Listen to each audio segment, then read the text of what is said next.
Buenas noches, mis queridos hermanos, queridos amigos. Ya estamos aquí de nuevo conectados. Vamos a tener nuestro tiempo de estudio bíblico como hacemos todos los días. Vamos a terminar hoy estudiando Elías, ese personaje de la Biblia en el que, si no recuerdo mal, ¿cuántos estudios hemos hecho de Elías? ¿6? Por ahí debe andar la cosa. Ha sido uno de los personajes que más espacio hemos dedicado a estudiarle. Y bueno, seguramente hoy, digo seguramente porque nunca se sabe, pero creo que hoy vamos a terminar porque hemos visto toda su vida en el Antiguo Testamento y vamos a ver algo en el Nuevo Testamento de lo que se habla de Elías y cómo también aparece ahí Elías en el Nuevo Testamento. Vamos a hacer una oración en primer lugar, así nos presentamos delante de Dios y comenzamos este tiempo de estudio. Señor, estamos agradecidos por la oportunidad que nos das de reunirnos en tu nombre también hoy y te queremos pedir, Señor, que nos guíes, ayúdanos a entender tu palabra, dame la sabiduría y lo necesario para saber explicarla sin añadir ni quitar nada a lo que tú quieras decirle a tu iglesia, a tus hijos. Bendice a cada uno que va a escuchar tu palabra hoy. Y habla cada uno, Señor, en particular, según tu voluntad y lo que tú quieres seguir haciendo en nosotros. Bendice a todos mis hermanos, toca corazones para que más y más hijos tuyos a lo largo del mundo estén dispuestos a buscarte, a buscar tu palabra, a servirte a ti sin condiciones. Te pedimos todo esto agradecidos en el nombre de nuestro Señor Jesucristo. Amén. Pues muy bien, queridos hermanos, como hemos dicho, vamos a estar estudiando el personaje de Elías.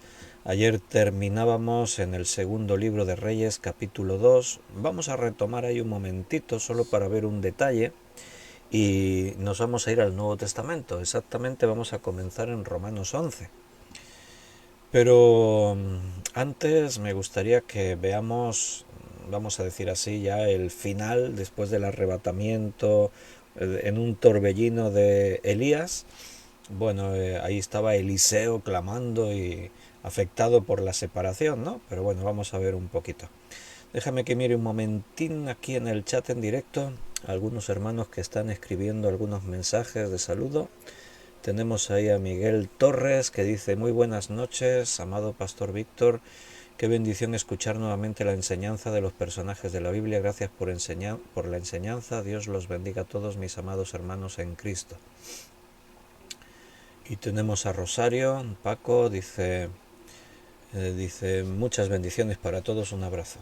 Juan Bermudo dice: buenas noches mis queridos hermanos, que la gracia y la paz de nuestro Señor Jesús y de nuestro Papá estén en vuestros corazones. Darwin dice: bendiciones hermanos. Benito dice: buenas noches a todos mis hermanos. Y Zenbay dice: bendiciones hermanos. Bueno, acaba de entrar el mensaje de Beatriz. Buenas noches, querido pastor y queridos hermanos. Dios los bendiga, mi amada familia. Os amo en el Señor. Muy bien, pues ahí tenemos a un grupo de hermanos conectados. Algunos han escrito saludos al comenzar. Y vamos a retomar en segundo libro de Reyes, capítulo 2. Recuerda que leímos hasta el versículo 12. Viéndolo Eliseo clamaba: Padre mío, carro de Israel y su gente de a caballo, y nunca más le vio. Y tomando sus vestidos los rompió en dos partes. Fíjate ahora lo que dice el versículo 13 y 14. Alzó luego el manto de Elías que se había caído y volvió y se paró a la orilla del Jordán. Y tomando el manto de Elías que se le había caído, golpeó las aguas y dijo: ¿Dónde está Jehová el Dios de Israel? Bueno, ahí está. Ayer yo estaba diciendo que Moisés abrió las aguas del Mar Rojo, Josué cruzó por el Jordán, Elías y Eliseo cruzaron el Jordán, y bueno, no sé si incluirlo dentro del mismo episodio. Si quieres se puede dividir en dos partes, porque yo ayer decía que eran los tres momentos en los que el Jordán se abrieron las aguas. Pero bueno, si quieres lo podemos añadir como una cuarta vez, aunque está dentro del mismo episodio y tiene que ver con los mismos personajes, pero En este caso Elías ya no está, sí que está su manto. Y ahora Eliseo coge el manto de Elías, golpea las aguas del Jordán y pregunta, ¿dónde está Jehová, el Dios de Elías? Bueno, es una pregunta, entendemos que no es que Eliseo está probando a ver si hago un milagro, a ver qué pasa aquí. Recuerda que él ha pedido una doble porción del espíritu de Elías. O sea, él quiere que la obra de Dios que ha estado haciendo en Elías continúe en él mismo. Entonces, ¿dónde está Jehová, el Dios de Elías? Eliseo sabe el poder en el ministerio a través de la vida de Elías. Pero ahora él retoma el testigo. Él va a seguir ahora con esa misión. Y es como decir, bueno, igual que Dios estuvo con Elías, ¿estará conmigo? Hasta ahora se ha hablado del Dios de Elías. ¿Se podrá hablar ahora del Dios de Eliseo? A veces, cuando el que a quien tenemos que sustituir fue una gran herramienta en las manos de Dios, es como que tenemos un reto tremendo por delante y nos pueden surgir dudas. Imagínate Josué cuando tiene que tomar el relevo de Moisés. Moisés fue un profeta impresionante, todo lo que Dios hizo a través de él. El listón está muy alto y ahora llega Josué. Si quieres mi opinión, es mi opinión, ¿eh? Bueno, pienso que la vida de Josué no desmerece absolutamente nada de la vida de Moisés. Quizás no se vieron milagros tan sorprendentes como abrir el Mar Rojo, pero se vieron milagros para mí casi que más sorprendentes, como que el sol se parase en el horizonte y el día se prolongase casi otras 24 horas más. Eso es un milagro impresionante y Dios lo hizo a través de Josué. Estaban en una batalla, Josué oró y el sol se detuvo, Dios alargó el día. El sol no se detiene, es la tierra la que se detiene, ¿entiendes? Lo que pasa es que nosotros utilizamos ese lenguaje. Decimos el sol sale, el sol se pone, y conocemos lo que la ciencia dice al respecto, pero es un lenguaje coloquial que todos utilizamos, incluso los científicos. Entonces no es un error científico decir que el sol se detuvo, pero en realidad se detuvo la Tierra, porque la Tierra gira sobre sí misma y así se cuentan los días. La Tierra sobre sí misma gira a una velocidad en el ecuador de unos 1600 kilómetros por hora. A esa velocidad tarda 24 horas en dar una vuelta completa. Eso es lo que es un día. Bien, el día se alargó casi otro día es porque la Tierra se detuvo. Mira, si la Tierra se detuviese, piensa, la Tierra gira a 1600 kilómetros. Si se detiene en seco, tú sabes lo que ocurre, ¿no? Que todo lo que haya sobre la superficie de la Tierra, por la fuerza centrífuga, seguirá moviéndose y entonces los continentes quedarían totalmente arrasados, todas las edificaciones, todas las montañas, todo lo que hay sobre la Tierra quedaría barrido completamente.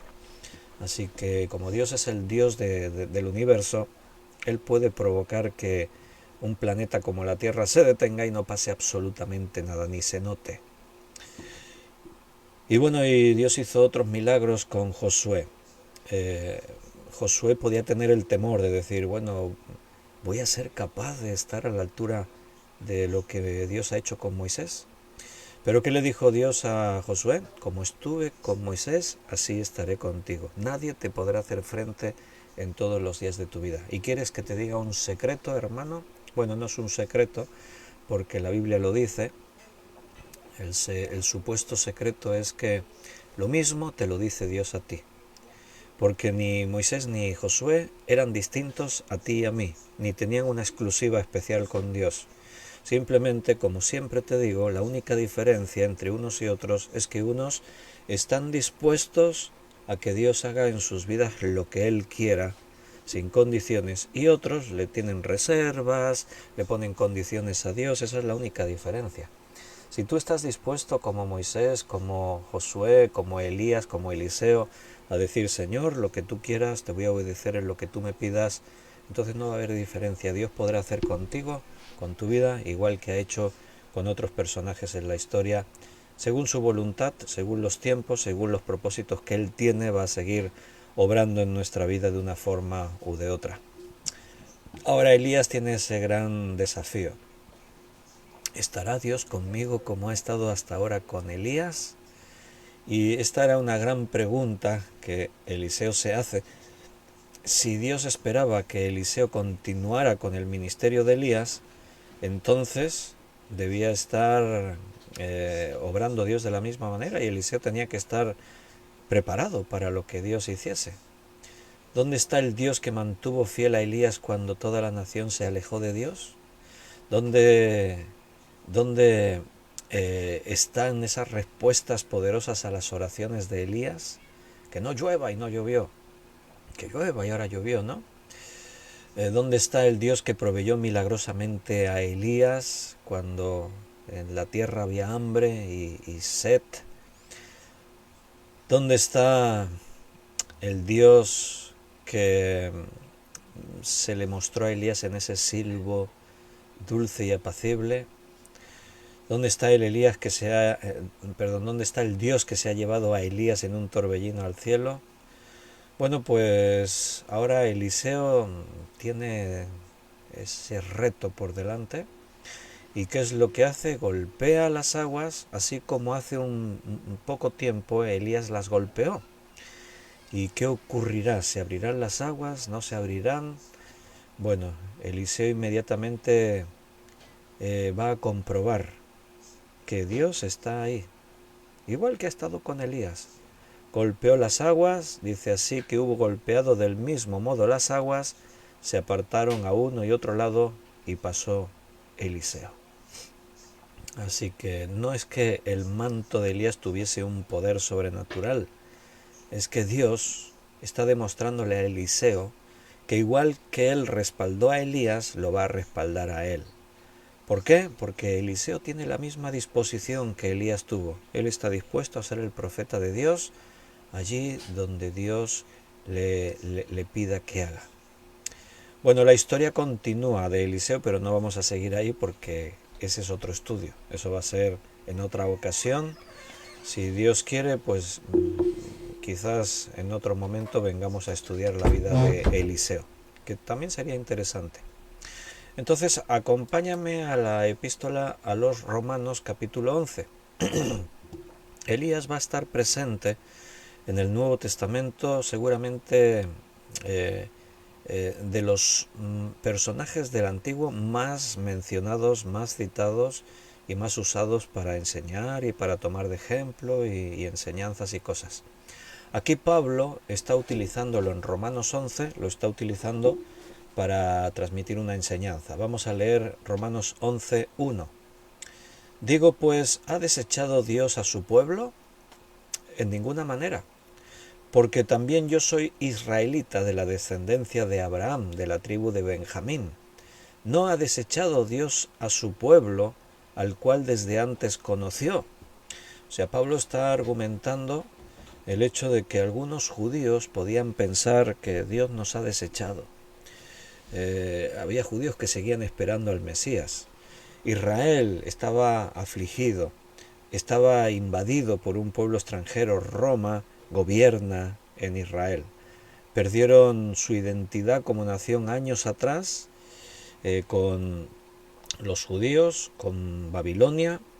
Después pudieron volver, reedificar la ciudad, reedificar el templo, pero después llegó el imperio griego, después vino el imperio romano, y Israel no levanta cabeza. Están ahí esperando que Dios haga algo, que nos responda, y piensan, Dios nos ha abandonado, Dios no está haciendo algo entre nosotros. Y entonces Pablo argumenta y dice, sí que está haciendo Dios cosas en Israel, solo que no a la manera que Israel entiende. Porque Jesucristo, el Mesías, vino a los suyos y los suyos no le recibieron. Entonces, ¿qué pasa con el pueblo de Dios? ¿Dios lo desechó del todo? No, porque dice, mírame a mí, por ejemplo, yo soy israelita, soy descendiente de Abraham, soy de la tribu de Benjamín. Dios no me ha desechado y como yo hay otros muchos. ¿Qué está diciendo Pablo? Que creímos en el Mesías y por lo tanto Dios cuenta con nosotros, Dios nos está utilizando a nosotros. Y para argumentar todo esto, pues utiliza el ejemplo de Elías, y dice aquí en la segunda parte del versículo 2, ¿o no sabéis qué dice de Elías la Escritura? ¿Cómo invoca a Dios contra Israel, diciendo, Señor, ahora está citando las palabras de Elías, Señor, a tus profetas han dado muerte y tus altares han derribado y solo yo he quedado y procuran matarme? Pero, ¿qué le dice la divina respuesta? Me he reservado 7000 hombres que no han doblado la rodilla delante de Baal. Así también aún en este tiempo ha quedado un remanente escogido por gracia. Está utilizando el ejemplo de la vida de Elías para enseñarle al Israel del tiempo de Pablo una gran verdad. En el tiempo de Elías, el pueblo de Israel era muy numeroso, era grande. Y ya vimos que primero era Acab el rey con Jezabel su mujer, después vinieron otros reyes, pero el pueblo de Israel era rebelde a Dios. Todo el pueblo de Dios le había dado la espalda a Dios, ni siquiera con las demostraciones de poder de Dios cuando los profetas de Baal, ni después más adelante cuando Ocosías, el rey Ocosías, Elías también trató con los soldados y con todo lo que ya estuvimos estudiando. Y en un momento dado, con la depresión de Elías al enfrentarse a Baal, a los sacerdotes de Baal, a Acab el rey, a Jezabel, todo esto, entonces él se deprimió porque pensaba que él era el único profeta que quedaba. Y entonces Dios le dijo, mira, no eres el único. Tengo un remanente de 7000 hombres que no han doblado sus rodillas ante los Baales. De la misma manera, dice Pablo, en este tiempo Dios tiene un remanente, pero fíjate lo que dice. Dice, un remanente que ha quedado, dice que ha sido escogido por gracia. ¿Qué está diciendo Pablo? Está diciendo, mira, como en el tiempo de Elías, todos vosotros, los que sois de Israel, le estáis dando la espalda a Dios.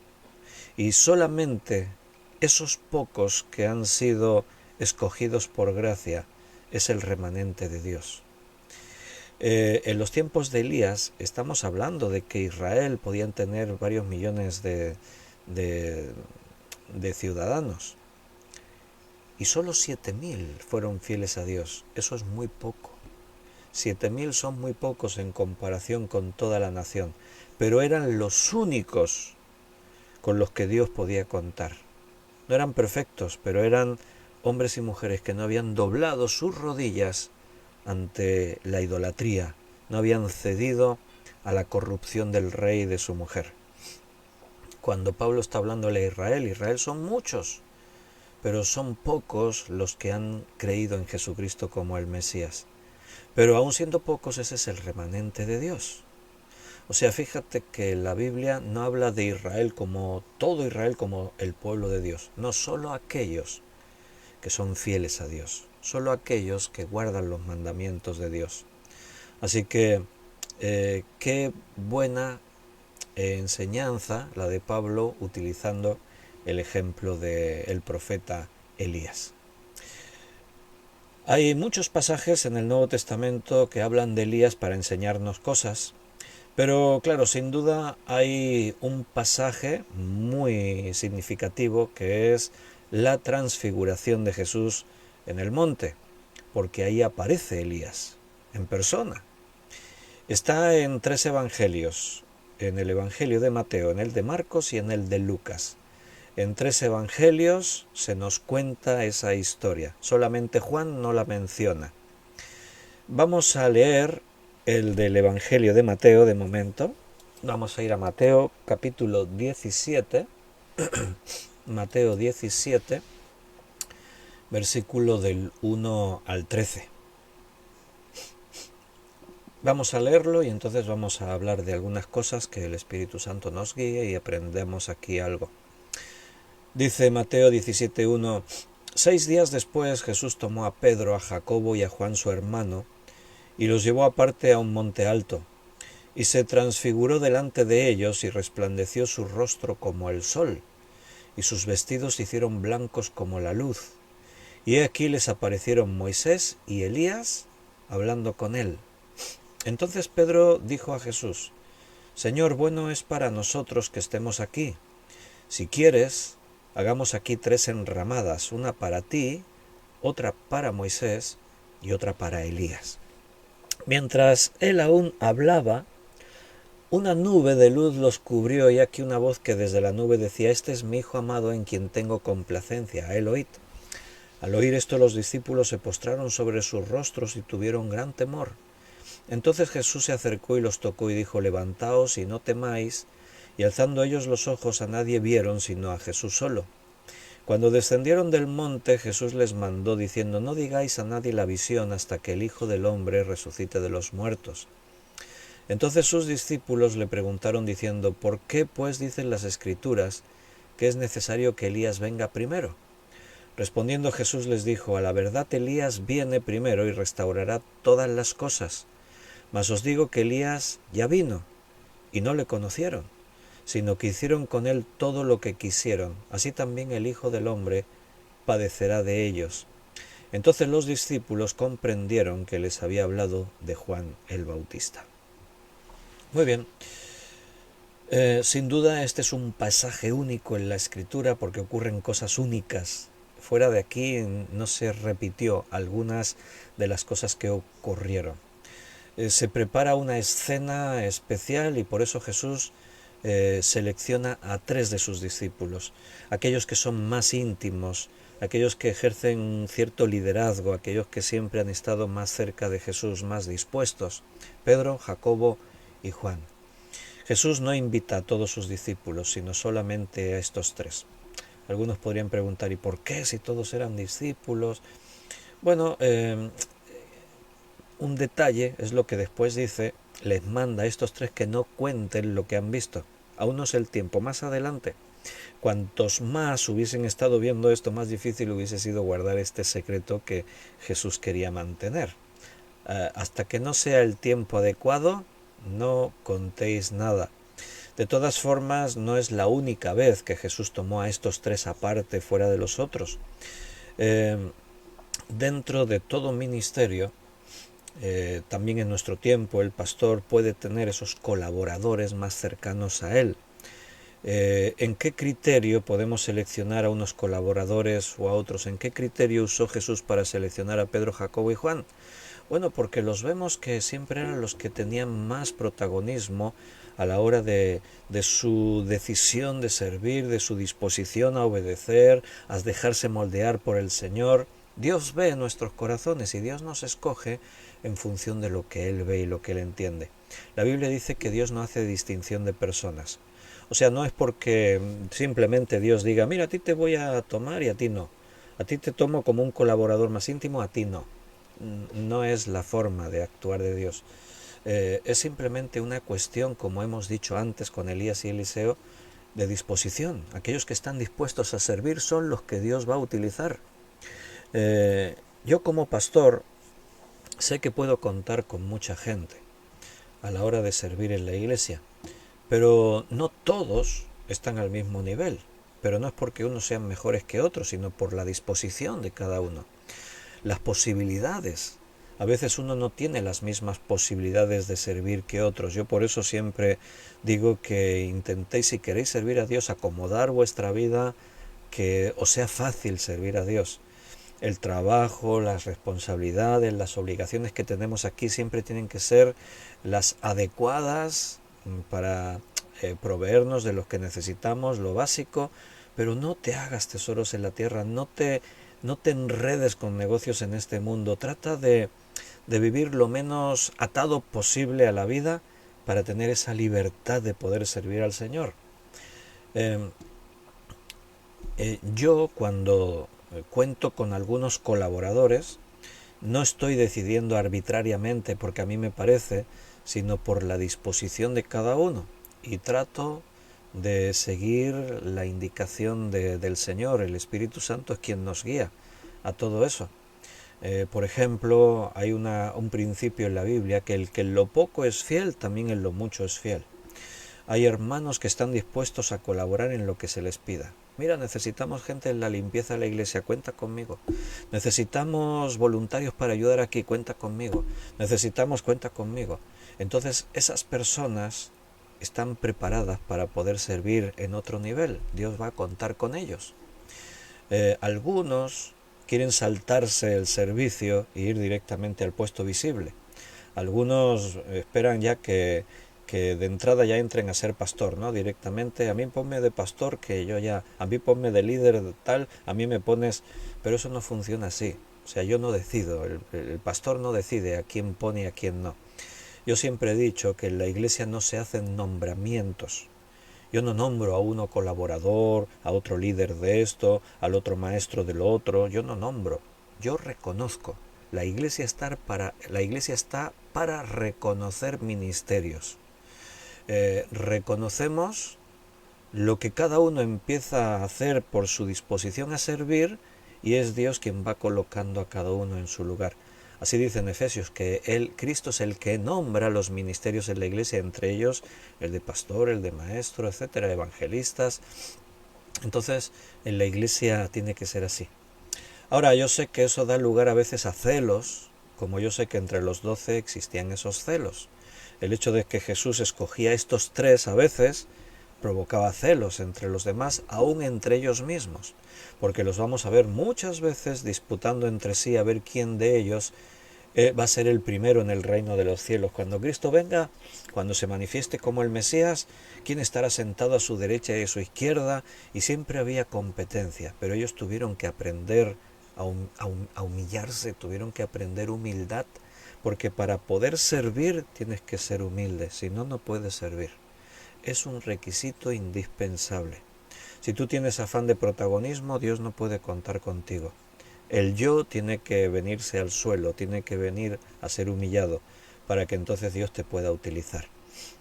Y seguro que entre los 9 que se quedaban atrás decían, oye, ¿y estos 3 que se creen que son mejores que nosotros? Seguro que hasta contra Jesús hablaron alguna vez. ¿Y por qué los escoge a ellos y a nosotros no? Y si quieres servir, hermano, escúchame ahora, te lo digo como pastor, si tú quieres servir, sé humilde. El que quiere ser el primero, ya sabe dónde te tienes que poner, ¿verdad? El último. Es un principio, no lo he decidido yo, lo dice el Señor. Entonces, si quieres servir, humíllate, empieza por lo que Dios quiera pedirte. Si pasa un mes, un año o 10 años y estás ahí que parece que no cuentan contigo, a lo mejor es que Dios te está probando. Y además, Dios tiene su tiempo. Espera en Dios y sé humilde. Y Dios te usará cuando llegue el momento, cuando Él lo decida. Solamente déjame que te recuerde, ya que hemos estado hablando de Moisés, de Josué, de Elías, de Eliseo, solamente déjame que te recuerde que Josué tuvo que esperar 40 años casi en el anonimato, siendo el segundo. Los méritos se los llevaba Moisés y él estaba ahí trabajando duro y reconocido poco. Pero, como te he dicho antes, desde mi punto de vista, Josué no es en nada menos que Moisés. Lo que Dios hizo con uno y con otro está a la par. Entonces, si quieres servir a Dios, sé humilde, humíllate y deja todo en las manos de Dios. 6 días después, dice Lucas 9, nos complementamos en los 3 textos para poder tener la máxima información del relato. Dice en Lucas 9:28, y aconteció que 8 días después de estas palabras que tomó a Pedro, a Jacobo y a Juan y subió al monte a orar. Así que 8 días después de estas palabras está basado en la manera griega de hablar y significa como una semana después de estas cosas. Lo digo esto para ubicarnos ahí en el tiempo, ¿no? Son detalles, pero es bueno verlos para que te des cuenta la riqueza de la Biblia al darnos todos estos relatos. No son relatos vagos que parece que había una vez y algo que queda ahí turbio. No, todo datos, los tiempos medidos, los nombres de los lugares, de los personajes, las horas, todo contabilizado. Los llevó aparte a un monte alto. Ha habido varias sugerencias para la ubicación del monte alto, del monte de la Transfiguración. No lo sabemos bien a ciencia cierta, no sabemos bien. Pero tenemos los principales candidatos. Sería por un lado el monte Tabor. El monte Tabor tiene 580 metros de altura. No es que sea un monte demasiado alto, pero es a tener en cuenta por dónde está ubicado geográficamente. No está en el camino de Cesarea Filipo de Capernaum. Así que de los tres, este igual es el que menos puntos tiene de ser considerado, pero lo tenemos que mencionar. En segundo lugar está el monte Hermón, que tiene 2.835 metros, y esto sí es un monte alto en los lugares de Palestina. No hay montes más altos que estas alturas, pero quizás demasiado alto. Llegar hasta la cima del monte Hermón a 2.835 es más que el monte Sinaí. Es muy alto, demasiado alto. Y allí parece ser que pasaron la noche. A esa altura hace bastante frío. Yo lo sé porque soy montañero y he andado por esas alturas y más. Entonces, bueno, al poco de bajar del monte se encontraron con multitudes, y el monte Hermón quizás tampoco sería a lo mejor el que tiene más puntos para ser adjudicado. Y después está el monte Mirón, que tiene unos 1.190 metros de altura y es la montaña más alta en el área judía, que está en el camino a Cesarea de Filipo y Capernaum. Entonces, muchos maestros dicen que posiblemente hubiese sido esta ubicación, el monte Mirón. El nombre de monte alto nunca se podrá saber, porque no se nos dio el dato en la Biblia cuál era ese monte. Pero bueno, tampoco tiene una trascendencia así como muy importante, ¿verdad? Lo que sí que es importante es lo que ocurrió ahí. Dice, se transfiguró delante de ellos. La palabra transfiguró habla de una transformación, no solamente un cambio en la apariencia física, sino una transformación. O sea, el efecto fue muy profundo, no fue solamente aparentemente físicamente hubo unos cambios, sino que Jesús se hizo tan brillante en su apariencia que era difícil de mirarlo, porque dice ahí que resplandeció su rostro como el sol. No hemos llegado todavía en Apocalipsis, en nuestra otra serie que estamos desarrollando, pero allí en el capítulo 1, del versículo 12 en adelante, cuando Juan hace una descripción del Cristo que está viendo en su gloria, menciona el detalle de que su rostro era como el sol. Así que la transfiguración de Jesús aquí es como un reflejo de lo que un día Jesús sería después de resucitar de entre los muertos y recuperar aquella gloria que había tenido con el Padre, junto con el Padre antes que el mundo fuese. Entonces fue una transformación total. De hecho, ¿sabes la palabra griega cuál es? Que se ha traducido al castellano transfigurar o transformar. La palabra griega es metamorfó. Esa es la palabra griega, que es una palabra que en el castellano utilizamos, metamorfosis, para hablar del cambio que se produce cuando una mariposa, una polilla, o mejor dicho, el gusano, en esa secuencia, ¿no? El gusano se encierra en un capullo de seda que él mismo teje, y a los pocos días se abre el capullo y ya no aparece un gusano, aparece una polilla, una mariposa. Y eso es una transformación. A ese fenómeno se le llama metamorfosis. Y esa es la palabra griega que se utilizó aquí, metamorfó. O sea, transformación, un cambio de la naturaleza más íntima, no solo lo visible, sino un cambio total.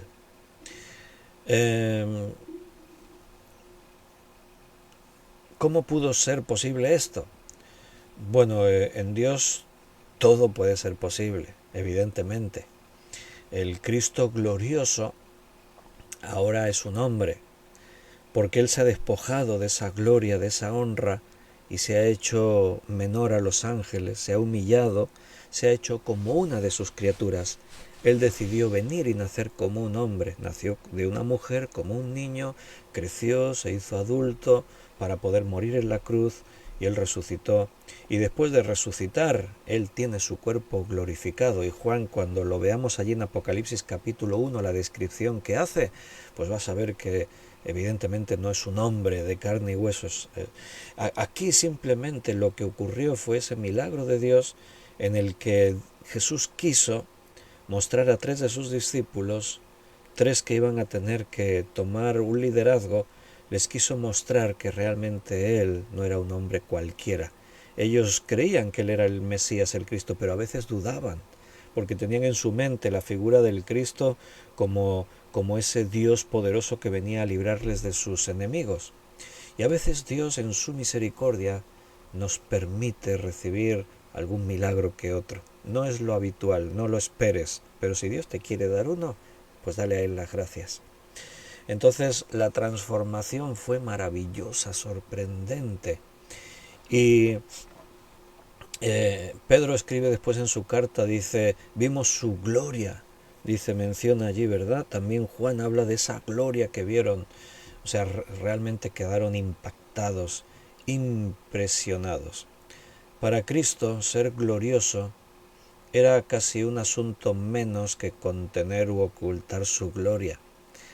Es para siempre su gloria que ocultó al ser hombre, pero que estaba ahí de alguna forma, latente.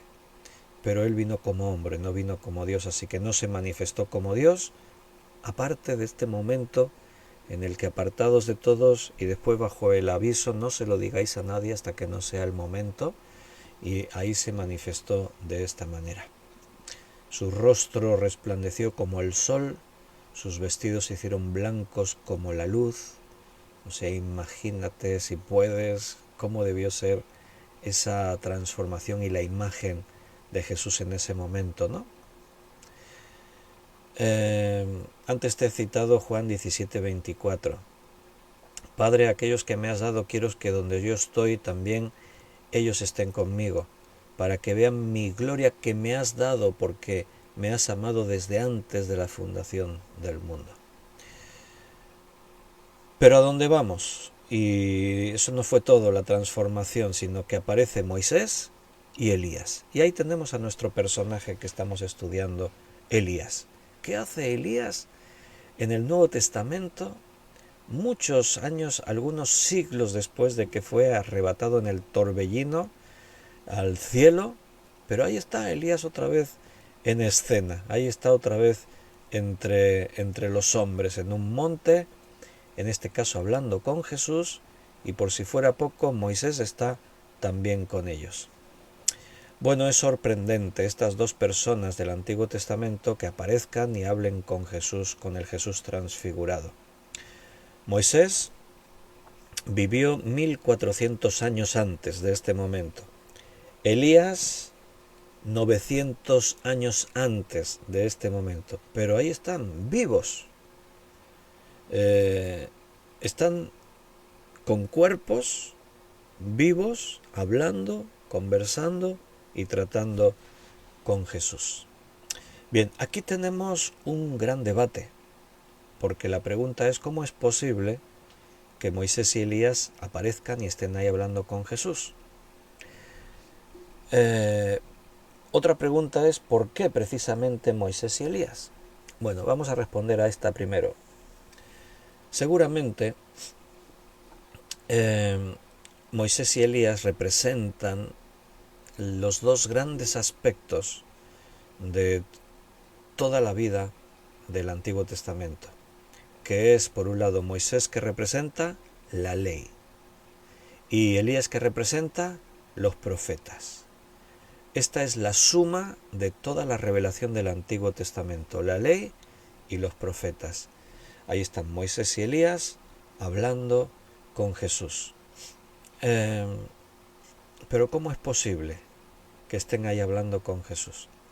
La Biblia podría entrar en controversia, porque Jesús enseñó, y ese texto lo tienes tú ahí en el Evangelio de Juan, acerca de lo imposible de que los que murieron puedan volver acá, puedan salir de donde están. La Biblia dice que cuando una persona muere, el cuerpo vuelve al polvo de la tierra de donde salió, y eso es comprobable, porque cuando una persona es sepultada, si ese ataúd es abierto años después, ¿qué es lo que se van a encontrar dentro? El cuerpo en descomposición. Poco a poco los tejidos se van deteriorando, se van desintegrando, y solo es cuestión de años que al final todo quede reducido a polvo. Eso es lo que la Biblia dice. Cuando morimos, el cuerpo vuelve al polvo de donde salió y el espíritu vuelve a Dios, quien lo dio. Y los que son de Cristo van con Dios a la espera de la resurrección. O sea, no volverán a tener un cuerpo hasta que resuciten en el día en el que Cristo viene a buscarnos. Entonces, si eso es así, ¿cómo es que aquí está Elías y Moisés con cuerpos? Los que murieron están ahora con Cristo, pero en espíritu, no se quedaron sin su cuerpo y no recibirán otro cuerpo hasta el día de la resurrección de los muertos. Aparte tenemos ese pasaje que Jesús se enseñó, habló de el rico y Lázaro, y en su enseñanza dice que había dos hombres, uno era rico y otro era pobre. El pobre venía siempre a la puerta del rico a ver si podía recibir algo de limosna, alguna, y dice que a veces lo único que recibía eran las migas del pan que caían de la mesa del rico, y dice que aún los perros del rico venían y lamían las llagas del pobre. Pero dice que un día los dos murieron. Esa es la realidad de esta vida. Da igual que seas rico que pobre, que al final todos nos vamos a morir, todos nos vamos de esta vida. Y dice que al morir, Lázaro fue al seno de Abraham. Estaba en el paraíso, a la espera de la resurrección. ¿Y el rico dónde estaba? El rico estaba separado de Dios. O sea, Lázaro es el que creía en Dios. El rico, el que rechazó, vivió confiando en sus riquezas. ¿Y ahora dónde estaba? En el lugar donde están los muertos, en el Seol o el Hades. Y estando en ese lugar dice que estaba en tormentos, en sufrimientos. ¿Por qué? Porque los que están sin Cristo están en tormentos. Solo los que están en el paraíso ahora con Jesús están siendo bendecidos, en espíritu están allí. Los demás están en un lugar de tormento, también a la espera de la resurrección para ser juzgados. Y dice que estando en tormentos, el rico clamó y dijo: Padre Abraham, por favor manda a alguien que refresque la punta de mi lengua para poder tener alivio en mi sufrimiento. Y la respuesta fue: eso no es posible. Mira, tú en vida ya tuviste tu recompensa. Y Lázaro, que no tuvo su recompensa en vida, que fue pobre, ahora la tiene, ahora tiene su consuelo. Tú tienes lo que te mereces. O sea, a la hora de la muerte cada uno tendrá lo que decidió en vida, lo que se merece. Y en la conversación el rico insiste y dice: bueno, por lo menos envía a alguien, a mi familia, a mis seres queridos, envía a alguien que les digan que tienen que creer, porque si no, cuando se mueran, mira lo que les espera, un lugar de tormento. Y entonces Abraham le dijo: mira, eso no es posible. Dice: los que están aquí no pueden pasar allá, ni los que están allá pueden pasar aquí. Hay como una gran cima, como una especie de abismo que nos lo impide. Dice además: a Moisés y a los profetas tienen, a ellos óiganlos. Está diciendo, tienen la palabra de Dios y les es predicada. Si la rechazan, entonces esa es la enseñanza. Los que mueren no pueden salir de donde están ahora. Tanto los que están en el Hades, en el Seol, como los que están en el paraíso con Cristo, no pueden salir de ahí. Entonces, ¿cómo es que Moisés y Elías se aparecieron? Bueno, Elías tenemos una explicación bastante fácil. Tenemos la explicación de que él no murió, no vio muerte. Segundo del libro de Reyes 2:11. Y aconteció que yendo ellos y hablando de aquí un carro de fuego, los apartó a los dos y Elías subió al cielo en un torbellino. no se murió, se fue tal como estaba en la tierra, con su cuerpo de carne y hueso. Sin duda Dios tenía un propósito para Elías y por eso se lo llevó sin ver muerte. Porque si Elías se muere, se va al seno de Abraham o al paraíso con Jesús y no puede salir de allí. Está confinado en ese lugar hasta el día de la resurrección. Así que esto sería una explicación de por qué el Señor se llevó a Elías así, en un torbellino sin ver muerte. Pero la otra cuestión que es un poco más difícil es el caso de Moisés. ¿Por qué Moisés está ahí? Porque si tú vas al final del libro de Deuteronomio, allí dice que Moisés murió y fueron todos los días de Moisés 120 años. Y dice, y murió lleno de días, hasta el último momento sus ojos no se oscurecieron, murió con toda su vitalidad y toda su fuerza, pero dice que murió. Entonces, ¿cómo puede ser que ahora Moisés se aparezca aquí? Si Moisés está muerto, es espíritu, no tiene cuerpo. Y si es espíritu y está donde los que murieron, no puede venir aquí. ¿Cómo es que Moisés está ahí? Bueno, pues tenemos también una posible explicación. A lo menos es interesante que la Biblia la contempla ahí. Porque dice en la epístola de Judas, versículo 9, pero cuando el arcángel Miguel contendía con el diablo disputando con él por el cuerpo de Moisés, no se atrevió a proferir juicio de maldición contra él, sino que dijo el Señor te reprenda. En medio de una enseñanza que no viene a cuento decir por qué se estaba peleando Miguel y Satanás, pero lo dice, porque si no, ¿por qué se estaban peleando? Pues lo dicen. Dice la Biblia que cuando Moisés murió, el arcángel Miguel, que es el ángel principal, el guerrero, el más poderoso, estaba peleándose con Satanás por el cuerpo de Moisés. Y ahí la Biblia no nos dice nada más. ¿Por qué? No lo dice. Pero sin duda esto nos abre una puerta a la explicación de por qué se apareció Moisés. Porque si hemos dicho que Moisés, si está muerto, no se puede aparecer porque no tiene cuerpo, y si hemos dicho que si se murió y está en ese lugar donde están los muertos, sea el seno de Abraham o el paraíso con Jesús o el Hades o el Seol, no puede salir de allí, entonces ¿qué hace Moisés aparecido aquí con cuerpo? Bueno, pues a mí lo único que se me ocurre es decir, para eso quería el arcángel Miguel el cuerpo de Moisés, porque si no, ¿para qué lo querían? ¿Por qué se están peleando por el cuerpo de Moisés? Si la Biblia lo deja claro, el cuerpo vuelve al polvo de la tierra de donde salió. No sirve para nada. Un cuerpo muerto no sirve para nada. Se va a descomponer. Hoy en día la ciencia los puede utilizar como investigación, tienen métodos para... Pero el cuerpo de Moisés, ¿para qué lo quería el arcángel Miguel? Y Satanás, ¿por qué intentaba impedirle a Miguel que tuviese ese cuerpo? Pues la única explicación parece que es que ese cuerpo lo necesitaban. A partir de ahí ya no sabemos. No me preguntes qué pasó entonces. Moisés resucitó, pero igual que Elías no se quedó en la tierra, sino que con su cuerpo carnal, no cuerpo glorificado, ahora vamos a aclarar eso también porque creo que es importante, sino con su cuerpo ahora transformado, el mismo cuerpo que tuvo en la tierra, ahora Moisés puede aparecerse en el monte de la transfiguración y quizás en Apocalipsis 11. Porque si no, la Biblia se contradeciría y yo te digo que la Biblia no se contradice. Siempre hay una explicación y tenemos esos pequeños detalles para imaginar que aquí hay algo extraño que no sabemos del todo.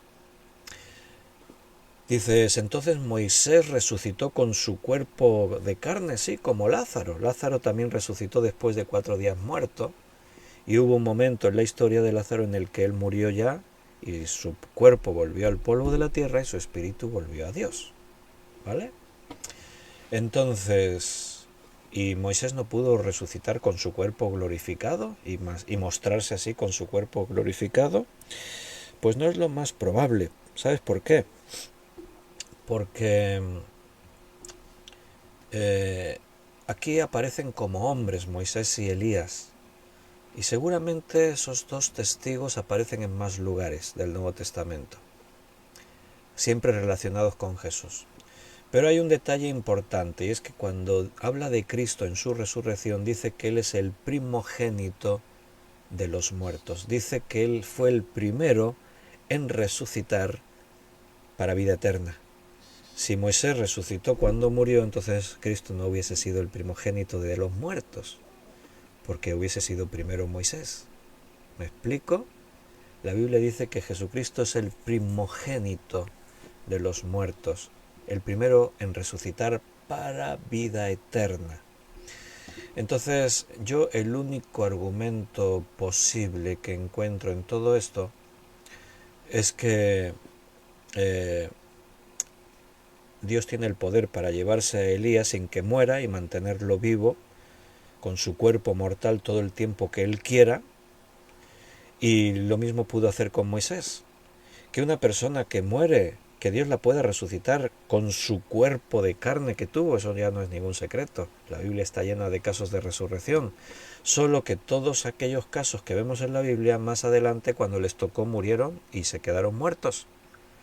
Pero si Dios obró una resurrección en Moisés, la mantuvo oculta al pueblo, porque el pueblo de Israel tenían que quedarse con la idea de que Moisés está muerto.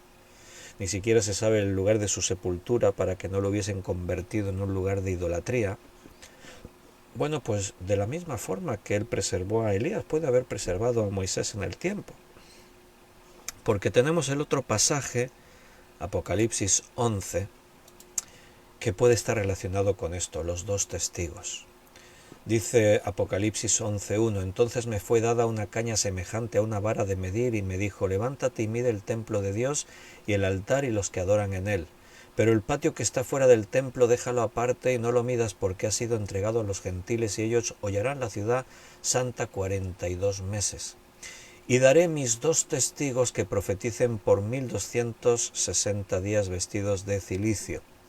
Estos testigos son los dos olivos, los dos candeleros que están en pie delante de Dios en la tierra. Voy por partes. Jesús dice, estos son mis dos testigos. Esto concuerda con Moisés y Elías, que fueron sus dos testigos en el monte de la transfiguración, y podrían ser esos dos testigos que acompañaron el ministerio de Jesús en diferentes momentos. Muchas veces se les identificó con dos varones, ni siquiera se dice ángeles de los cielos, sino dos hombres.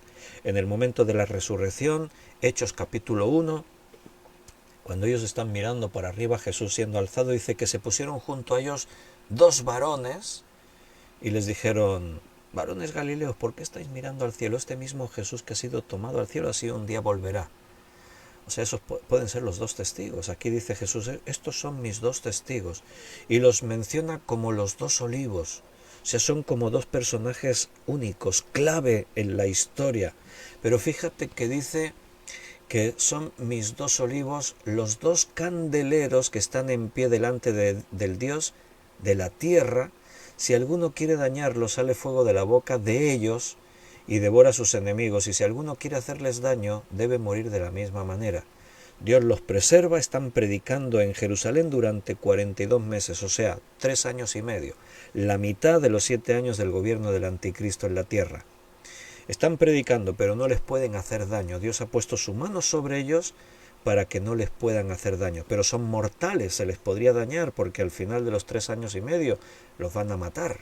Así que son personas mortales porque morirán, pero con poderes sobrenaturales porque Dios está obrando en ellos.